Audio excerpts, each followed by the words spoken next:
पुण्यातील गर्दीमध्ये अशी एक जागा आहे जिथे काही क्षण शांत बसल्यानंतर मनातील अस्वस्थता कमी झाल्यासारखे वाटेल. हजारो भक्त या ठिकाणी श्रद्धेने येतात आणि ते ठिकाण म्हणजे श्री शंकर महाराजांची समाधी मंदिर. तर नमस्कार मंडळी, आज आपण आलो आहोत पुण्यातील श्री शंकर महाराज समाधी मंदिरामध्ये. मंदिराच्या परिसरात प्रवेश करतात भक्तांची ये जा सुरू, पूजा नामस्मरणामुळे वातावरण अगदी भक्तिमय झालं. मंदिरात प्रवेश करतात सर्वात आधी जाणवते इथले शांत आणि प्रसन्न वातावरण. इथे येणारे भक्त शंकर महाराजांच्या चरणी नतमस्तक होऊन प्रार्थना करतात आणि आपल्या मनातील इच्छा महाराजांसमोर व्यक्त करतात. काही भक्त इथं दर्शन घेण्यानंतर काही वेळ शांत बसलेले पाहायला मिळतात. महाराजांची शिकवण, भक्ती, सेवा आणि आध्यात्मिक साधनेला विशेष महत्त्व दिलं जाते. समाधी समोर भक्तांची रांग पाहायला मिळते.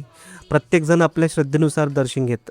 मंदिरात सुरू असलेल्या पूजा, अगरबत्ती, सुगंध, मंत्रोच्चार आणि भक्तांच्या नामस्मरण या सगळ्यामध्ये इथलं वातावरण खूपच सुंदर जाणवतं. देवाचे दर्शन घेतल्यानंतर प्रसाद देण्याची परंपराच मनाला एक वेगळी समाधान देते. किती वेळ रांगेत उभे राहिलो आणि किती थकलो तरी महाराजांचा प्रसाद हातात मिळाल्यानंतर तो वेग थकवा कुठेतरी निघून जातो.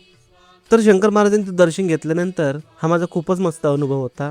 तुम्ही जर पुण्यात राहत असाल तर अजून या पवित्र ठिकाणाला भेट दिलेली नसेल तर एकदा नक्की भेट द्या आणि शंकर महाराजांच्या चरणी मनापासून नतमस्तक व्हा. तर तुम्हाला हा ब्लॉग कसा वाटला आम्हाला कमेंट करून नक्की सांगा आणि व्हिडिओला लाईक करा, शेअर करा आणि चॅनलला सबस्क्राईब करा आणि हो, माझ्या इंस्टाग्राम अकाउंटला फॉलो करा.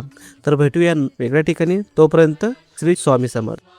समर्थ जय जय स्वामी समर्थ.